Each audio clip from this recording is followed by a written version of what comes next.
On November 9th, 1857, Oregon voters were handed a ballot with 3 questions. Question 1, approve the state constitution. They said yes. Question 2, should Oregon allow slavery? They said no by 3-1. That sounds like the good ending.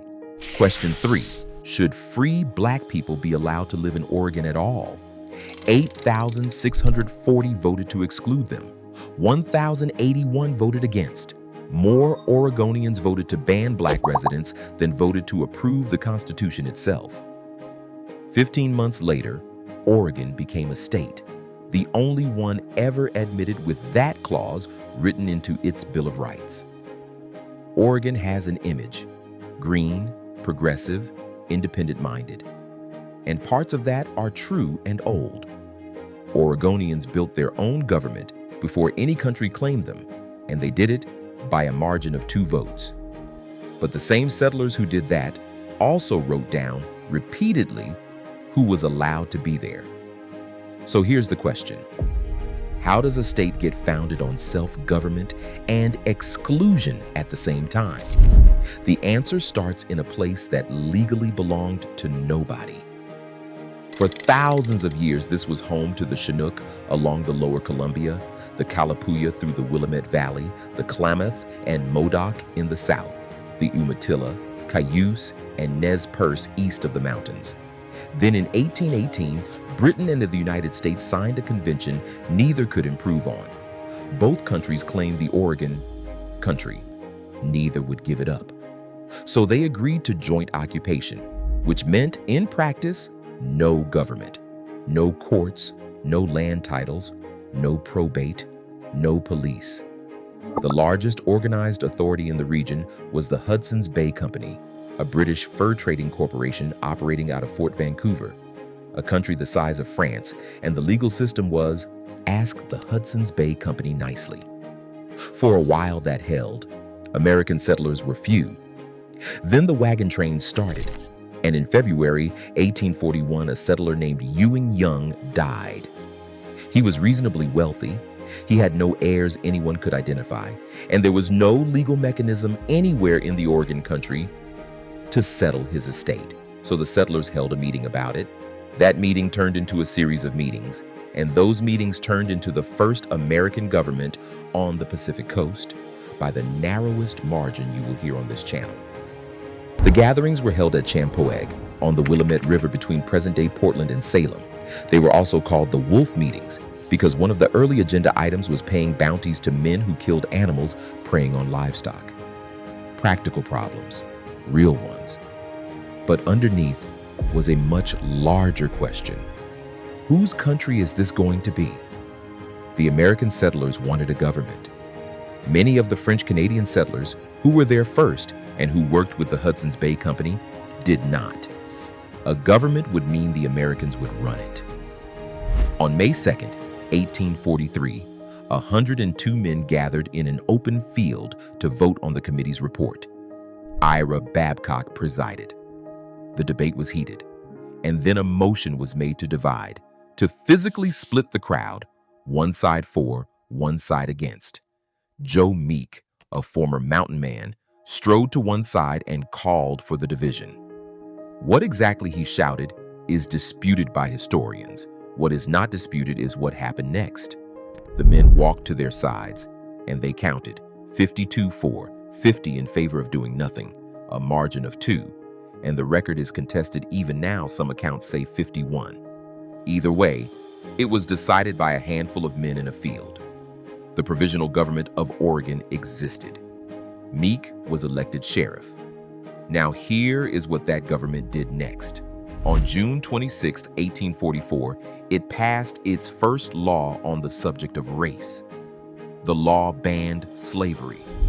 And in the same act, it ordered every free black person out of Oregon. Slaveholders got 2 years to remove enslaved men, 3 years for women. Anyone who stayed past the deadline was subject to lashing. It is remembered as the Lash Law. The whipping provision was never carried out, and the law was repealed the following year. That first government lasted 6 years. What it wrote in its first 18 months lasted 80. Meanwhile, the border question was still open. James Polk campaigned in 1844 partly on taking the whole Oregon country up to the Alaska line. The slogan was 54-40 or fight. He did not fight. In 1846, the Oregon Treaty split the region at the 49th parallel. Britain kept what became British Columbia. The United States took the rest.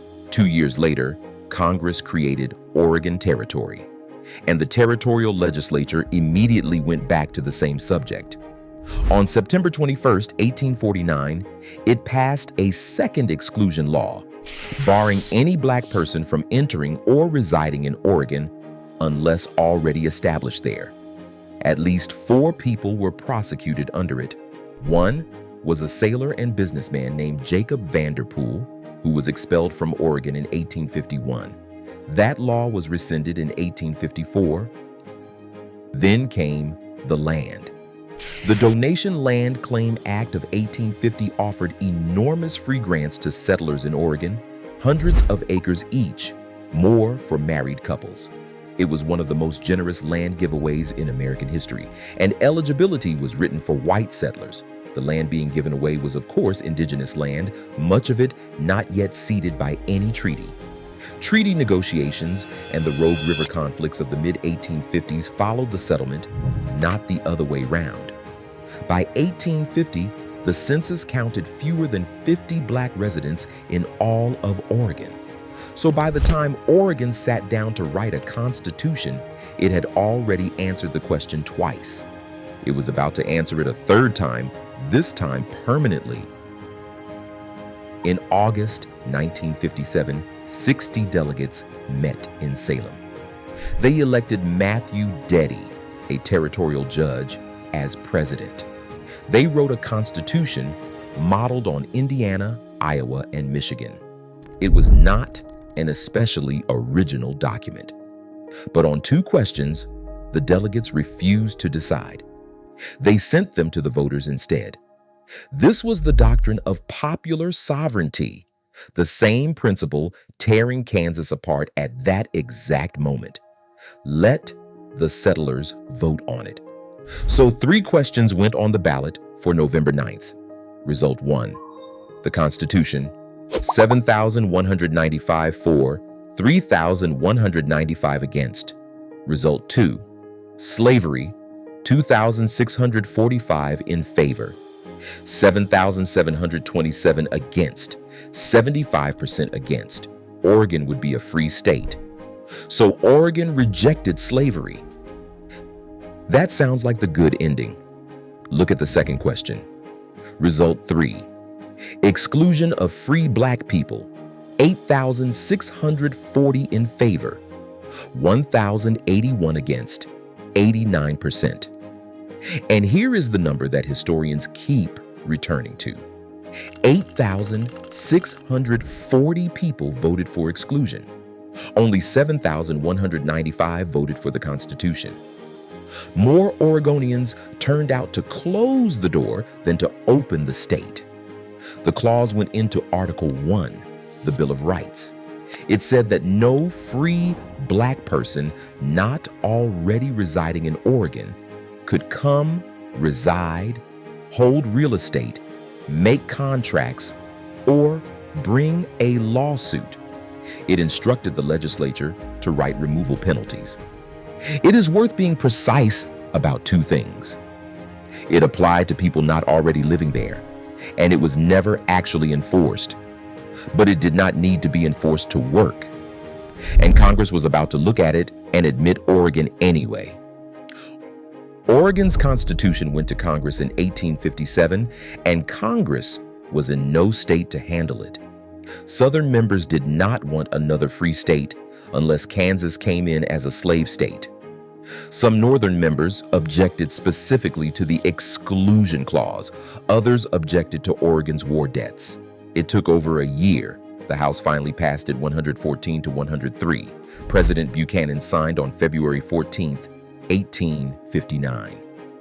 Oregon became the 33rd state. 6 weeks before the country began pulling itself apart. The clause was in the Bill of Rights from day one. The 1860 census counted 128 African Americans in Oregon out of a total population of 52,465.